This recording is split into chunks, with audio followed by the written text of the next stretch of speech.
Good morning. Whenever we gather in this sacred space, it is made more sacred by the presence and attention of each and every one of us. Whether we are here in the sanctuary or attending by live stream from places far and near or viewing sometime in the future, we are here together.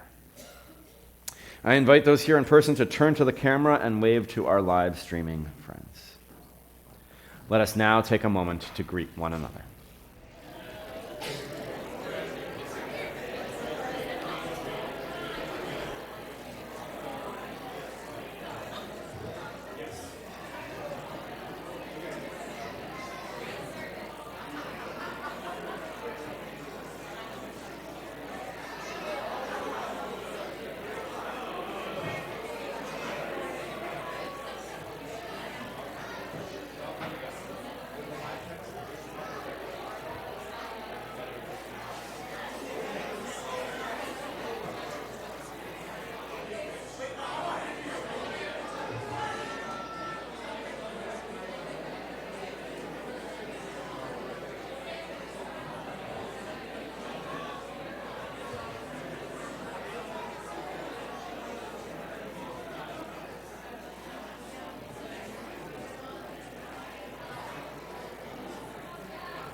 Morning. Welcome to the Winchester Unitarian Society. My name is Ivan Correa, and I'm honored to serve as your worship associate this morning. At this time of the year, as we gather in gratitude, we celebrate our Unitarian Universalist tradition, a faith that honors individual freedom, the use of reason, and the lifelong pursuit of truth and meaning. We welcome all people, whatever your background, beliefs, identities, or sexual orientation, affirming the inherent worth and dignity of every person. Guided by justice, equity, and compassion, we find inspiration in many sources and encourage each of us to explore our own spiritual paths while learning from one another.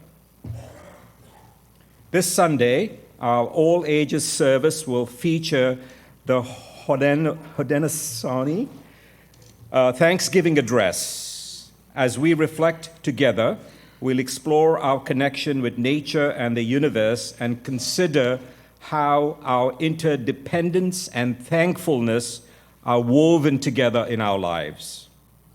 After the service, I warmly invite you to join us for our much anticipated Pie Sunday celebration, a joyful time to connect, share fellowship, and enjoy some delicious pie together.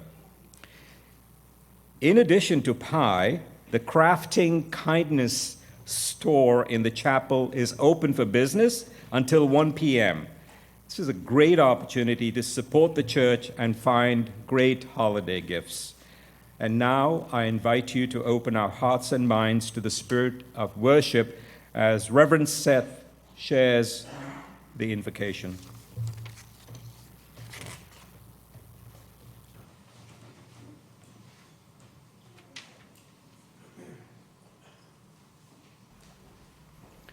Our call to worship today is adapted from material written by Isabel Call, and it's a little longer than usual as it will provide the framework for understanding the rest of our service. It starts with a story. Isabel wrote, "I want to tell you about a friend of mine. She had a bicycle whose frame was a sparkly blue and it had pink handlebar tape. The wheels were lime green, and she loved it. She rode it back and forth to school every day and around the neighborhood, and it was just one of her favorite things. But one day, she biked to school and totally forgot to lock her bike when she got there.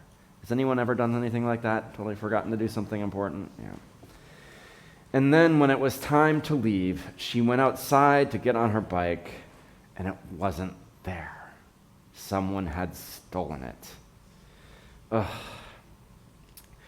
So she got a ride home, and after that started walking to school, missing her bike, looking everywhere to see if maybe she could find it, peering over fences, seeing if she, trying to see if she could find her bike. And the loss had started to fade a little bit as she got into her new routine, until she arrived at her art class a couple of weeks later. They had been working on sculptures in art class, and some enterprising student had brought in a sculpture of a turkey they'd made. It had a sparkly blue body made of pieces of metal, a big round tail with a lime green circle around it, pink curving feet underneath it, and a bicycle seat for a head. As it turned out, the whole thing was made from her bicycle, her stolen, cut up into pieces bicycle. Her classmates broke into a round of applause when the turkey was unveiled, and she didn't want to say anything and make a public scene in the moment. Before she knew what was happening, the principal had decided to make the sculpture the new school mascot and instituted a school holiday called Turkey Creativity Day. My friend felt like she couldn't say anything at that point and watched on painfully in silence as every year from then on her cut-up bike was brought out and everybody spent a whole day making art. Within a few years, kids and parents alike really got into it, and Turkey Creativity Day became a cherished school tradition. Now, nothing against creativity, but this was kind of a nightmare for my friend. Can you imagine how she felt witnessing this celebration of theft every year? I'm sharing this story with you because it's basically the story of Thanksgiving, except Thanksgiving is worse.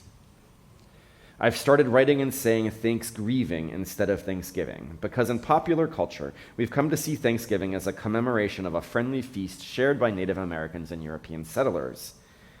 But Thanksgiving is like Turkey Creativity Day, a really nice idea that covers up theft and treachery. Although both Native American and Europeans had feasts expressing gratitude during harvest time, the Europeans who arrived on this continent were incredibly destructive to Native American communities. The Wampanoag man, often celebrated as a friend of the Pilgrims, Tisquantum, spoke English because traders had enslaved him and forcibly taken him to England. When he finally escaped and made his way home, his community had all died from smallpox his captors had left behind. He was friendly to pilgrims who moved into the land of his people because none of his own people were left. He was able to find work with the pilgrims as a translator and help them negotiate treaties. But as we know, treaties between European settlers and the indigenous residents of America have not been honored by the new arrivals. And although there's some evidence of a shared meal between Europeans and Wampanoag people in 1621, the holiday may actually have started a few decades later, in May 1637, when English and Dutch mercenaries attacked the Pequot tribe. They killed over 700 people, and the next day, the governor of the Massachusetts Bay Colony declared a day of Thanksgiving in celebration. Since then, various governors and presidents called for days of Thanksgiving to commemorate various events, but it didn't get formalized into an annual holiday until Abraham Lincoln chose a Thursday in November in 1863 to celebrate Civil War victories. So nothing against gratitude, but the legacy of Thanksgiving is a nightmare. The 400-year-old story we've heard about harmony between people of different backgrounds just isn't true. The United American Indians of New England have commemorated a national day of mourning every fourth Thursday in November since 1970. They write, "Thanksgiving Day is a reminder of the genocide of millions of Native people, the theft of Native lands, and the relentless assault on Native culture. Participants in National Day of Mourning honor Native ancestors and the struggles of Native peoples to survive today. It is a day of remembrance and spiritual connection, as well as a protest of the racism and oppression which Native Americans continue to experience."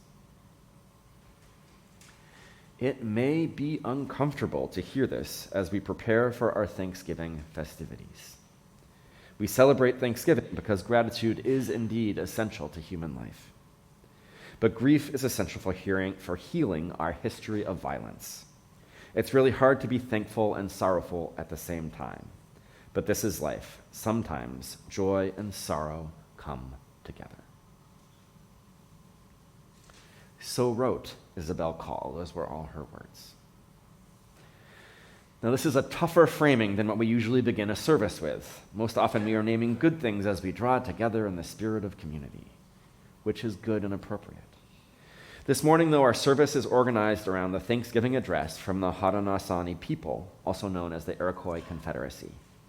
It reflects their relationship of giving thanks for life and the world around them, and they have graciously extended their invitation to anyone who would like to use the address. So we share and reflect on their Thanksgiving address this morning with their permission. As we reflect in our service this morning on gratitude and the call to gratitude offered to us by the Haudenosaunee people, we do so from this context, understanding the complicated nature of this particular holiday season, understanding the harm that has occurred. Come, let us worship together.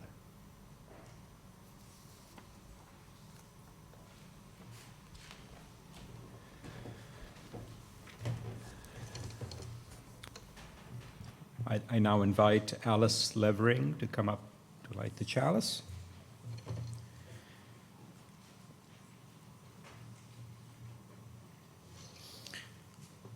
As we gather in gratitude, we light this chalice, symbol of Unitarian Universalism and our shared intentions. May its flames remind us to cherish the abundance in our lives, to open our hearts to the gifts of community, and to honor the interconnections that sustain us. In the spirit of thanksgiving, let us celebrate together with gratitude, hope, and love. Please rise in body or in spirit to join us in singing our opening hymn, number 67 in the Gray Hymnal. We sing now together.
We begin our journey through the inventory of our blessings in this world by honoring the people, the Earth Mother, the waters, and the fish, If you have one of these things, please come forward now, if willing and able, or feel free to stay in place and raise your artwork from your seat. So come on forward if you have one of those things.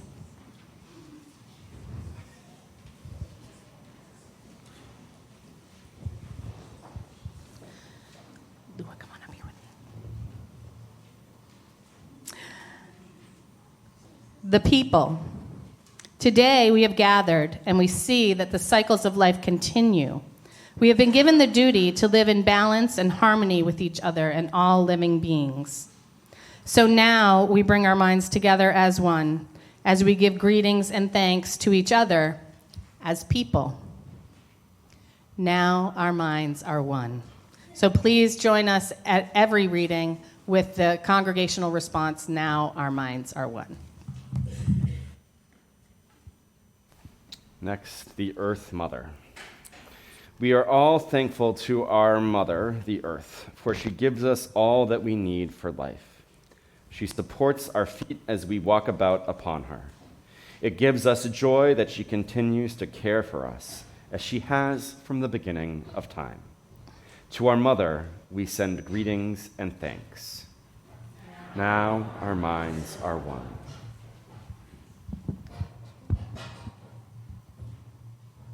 We give thanks to all the waters of the world for quenching our thirst and providing us with strength. Water is life. We know its power in many forms, waterfalls and rain, mists and streams, rivers and oceans. With one mind, we send greetings and thanks to the Spirit of water. Now our minds are one. Now the fish. We turn our minds to all the fish life in the water. They were instructed to cleanse and purify the water. They also gave themselves to us as food. We are grateful that we can still find pure water. So we turn now to the fish and send our greetings and thanks. Can be seated.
We continue with our Haudenosaunee Thanksgiving address, taking inventory of our blessings in this world and honoring the plants, the food plants, and the medicine herbs.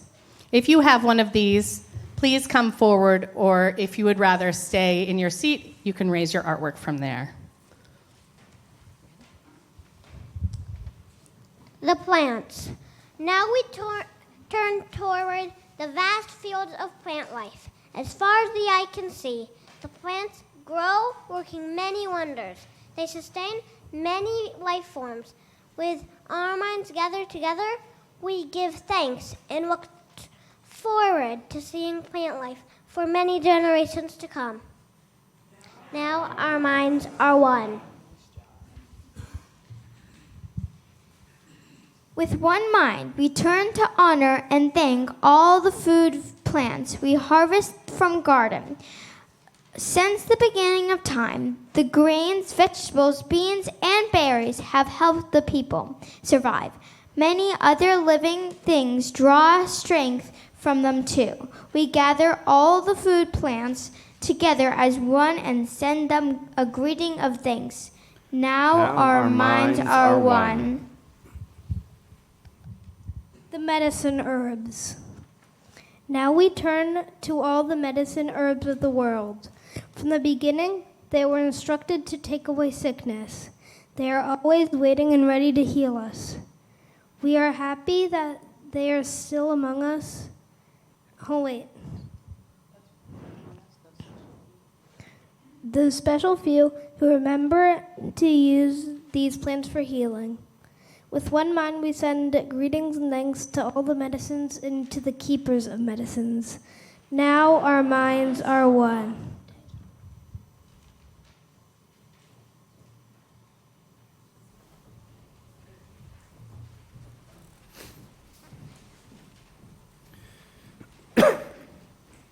In a moment, as our meditation this morning, I will share the words of Robin Wall Kimmerer, the author of the book Braiding the Sweetgrass, from which our meditation words this morning come. Before I share Wall Kimmerer's words, though, let me offer some context about the nature of a Three Sisters garden for those who might be unfamiliar. A Three Sisters garden is a type of crop planting created by indigenous peoples, whereby corn, beans, and squash all share the same soil, the same plot of land. The corn grows tall and provides a scaffolding for the beans to wind around, while the squash provides ground cover to prevent weeds as well as a mulching effect. And all three are edible, of course.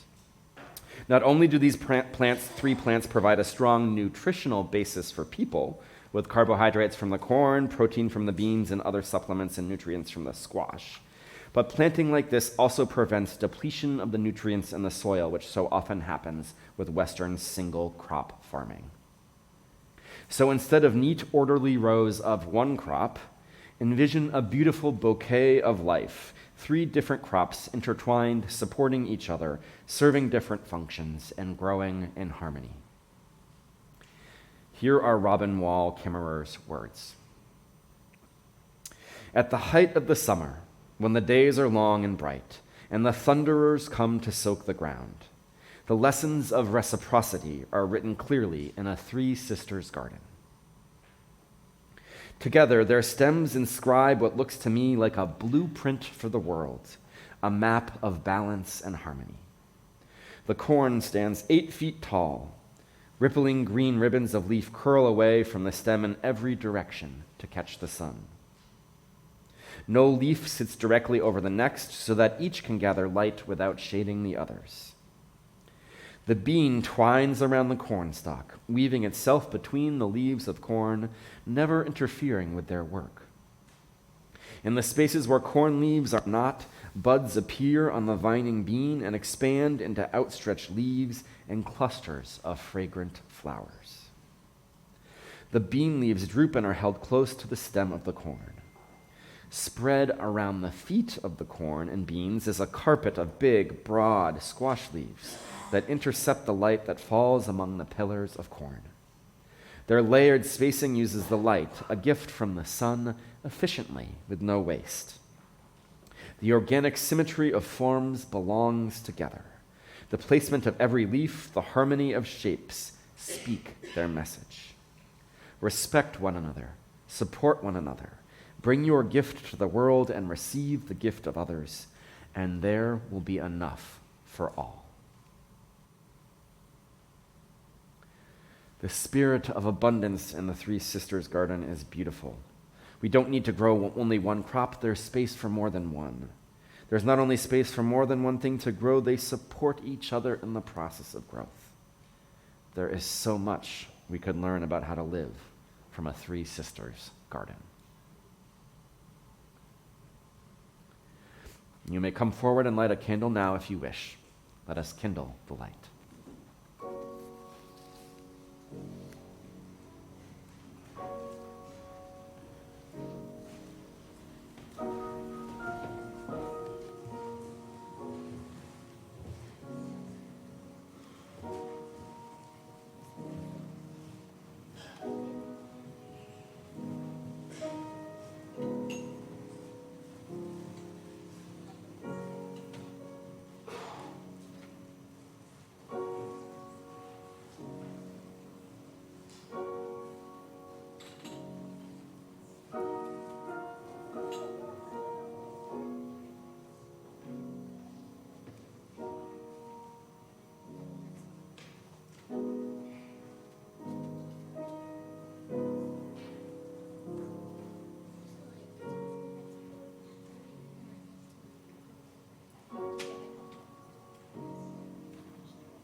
We continue our journey through the inventory of our blessings in this world by honoring the animals, the trees, and the birds. If you have one of these things, please come forward now, if willing and able, or remain in your seat and raise your artwork from where you are.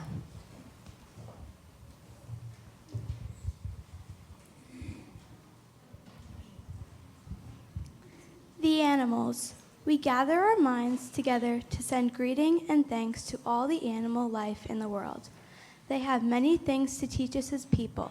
We are honored by them, and when they give up their lives, so may we use their bodies as food for our people. We see them near our homes and in the deep forest. We are glad they are still here, and we hope that it will always be so. Now our minds are one. The trees. We now turn our thoughts to the trees. The earth has many families of trees who have their own instructions and uses. Some provide us with shelter and shade, others with fruit, beauty, and other useful things. Many people of the world use a tree as a symbol of peace and strength. With one mind, we greet and thank the tree of life. Now our minds are one.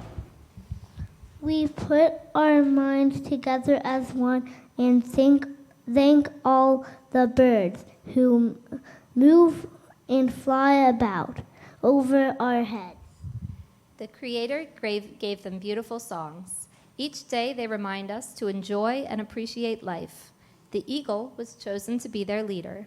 To all the birds, from the smallest to the largest, we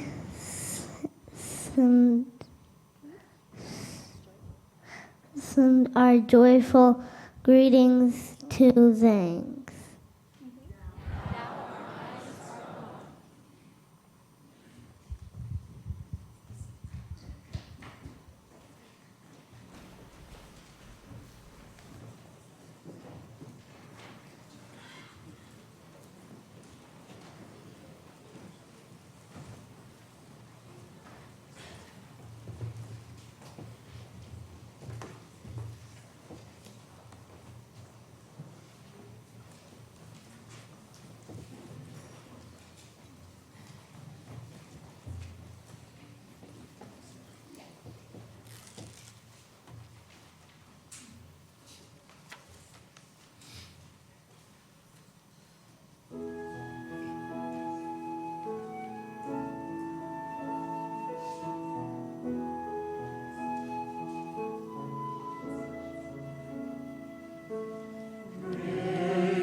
We continue our journey through the inventory of our blessings in this world by honoring the four wings, the thunderers, the sun, Grandmother Moon, and the stars.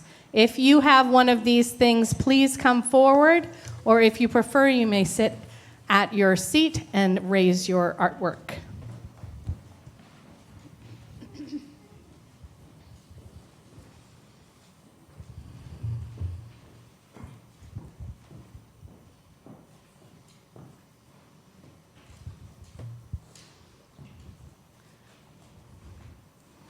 I see one of our four winds. I don't see the other three. Oh, okay. All right. Okay. They're supposed to be at the directions, so I hope you're in the right place. Okay. We are all thankful to the powers we know as the four winds. We hear their voices in the moving air as they refresh us and purify the air we breathe. They help us to bring the change of seasons. From the four directions they come, bringing us messages and giving us strength. With one mind, we send our greetings and thanks to the four winds. Now our minds are one. Now, the thunderers. Now we turn to the west, where our grandfathers, the thunder beings, live. With lightning and thundering voices, they bring with them the water that renews life. We are thankful that they keep those evil things made by oak wisers underground. We bring our minds together as one to send greetings and thanks to our grandfathers, the thunderers. Now our minds are one. The sun. We now send greetings and thanks to our eldest brother, the sun. Each day, without fail, he travels the sky from east to west, bringing the light of a new day. He is the source of all the fires of life. With one mind, we send greetings and thanks to our brother, the sun. Now our minds are one. We put our minds together to give thanks to our oldest grandmother, the moon, who lights up the nighttime sky. She is the leader of women all over the world, and she governs the movement of the ocean tides. By a changing faith, we measure time, and it is the moon who watches over the arrival of children here on earth. With one mind, we send greetings and thanks to our grandmother, the moon. Now our minds are one. The stars. We give thanks to the stars who are spread across the sky like jewelry. We see them in the night, helping the moon light the darkness and bring dew to the gardens and growing things. When we travel at night, they guide us home. With our minds gathered together as one, we send greeting and thanks to the stars. Now our minds are one.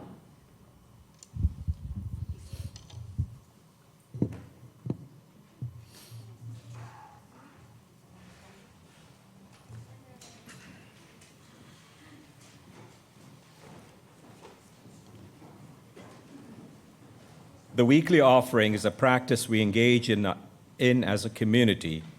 It is our way of giving back in recognition of what we have been given. I now invite Liz Black-Suchi to say a few words on Share the Plate.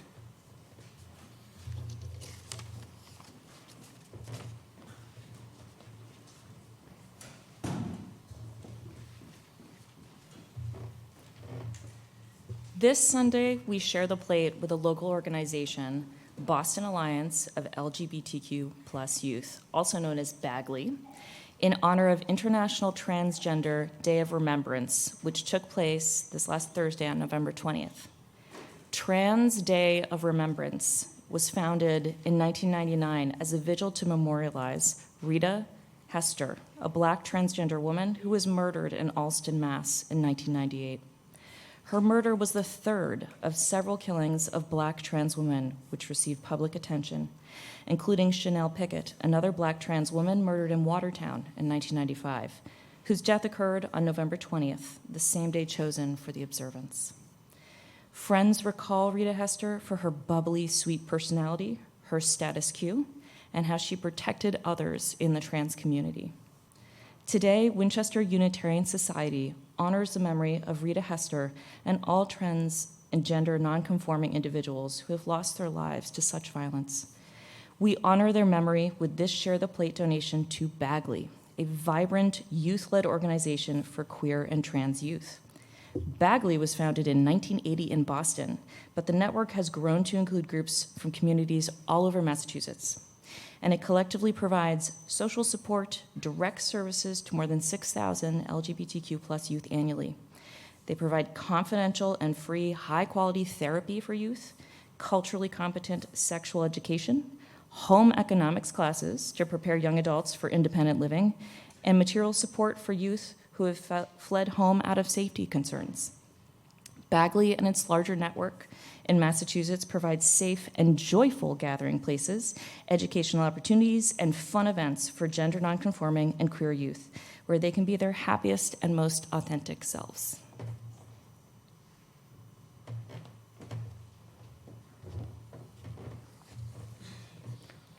In addition to our offering, we'll be conducting a reverse offering. In your orders of service, you should have multiple pieces of colored paper. We invite you to gather your thoughts and heart and write down one or more blessings that you would like to extend to someone else in the world. We'll use these blessings as part of our solstice spiral ceremony, and another someone will receive your blessings on the celebration of the coming of the light. The kids will come around to collect them. The offering will now be generously given and gratefully received.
I now invite you to join in the unison affirmation.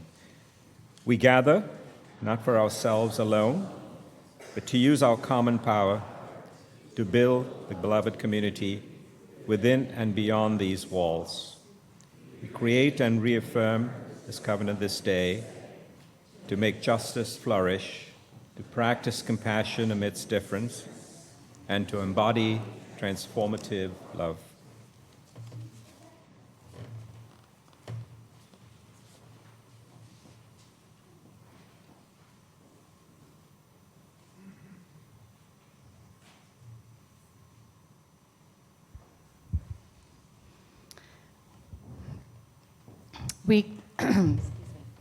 We come to the end of our journey through the inventory of our blessings in this world by honoring the enlightened teachers and the Creator. If you have one of these, please come forward, if willing and able, or feel free to sit and raise your artwork from your seat.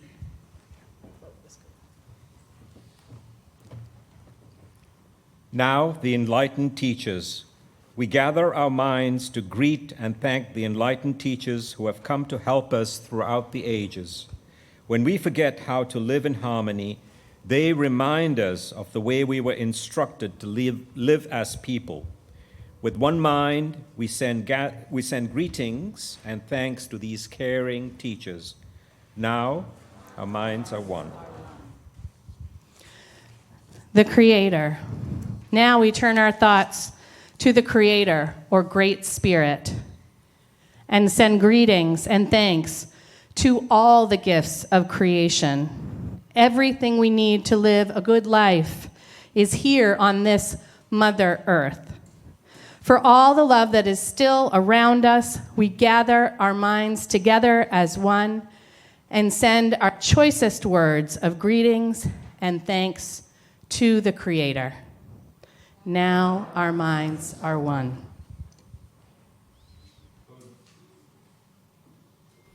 Closing words. We have now arrived at the place where we end our words. Of all the things we have named, it was not our intention to leave anything out.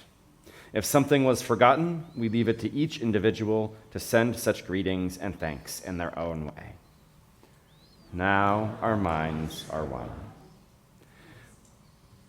Please rise in body or spirit and let us sing our closing hymn, number 1064, Blue Boat Home.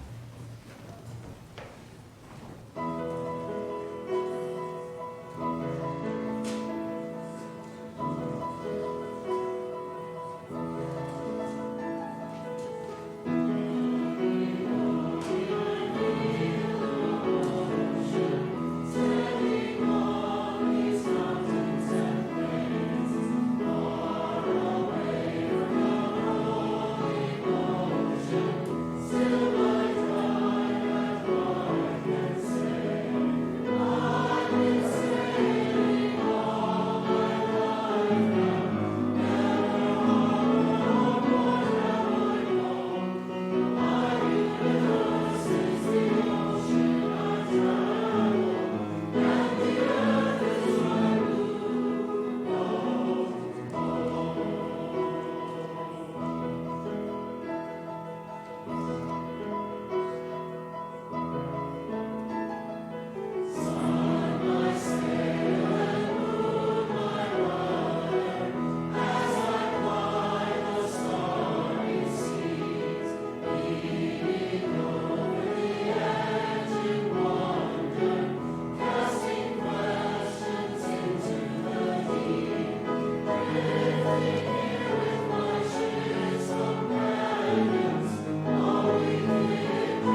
Friends, we have put a lot on the table this morning. We've talked about some harder things like the challenges around the history of Thanksgiving, the Trans Day of Remembrance, and then we've also explored blessings and talked about all the many things for which we should be grateful for in the world. This is good. It reflects the way life is. Sometimes it is just one thing, but often it is a mix of things that we need to hold together. And it is a good reminder for us in these difficult times that we're living in that we need to always seek the good and be grateful and find love, even in the midst of hardship. Go and be blessed and be a blessing. Amen.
If you could please join me in reading the words for extinguishing the chalice that are in your order of service.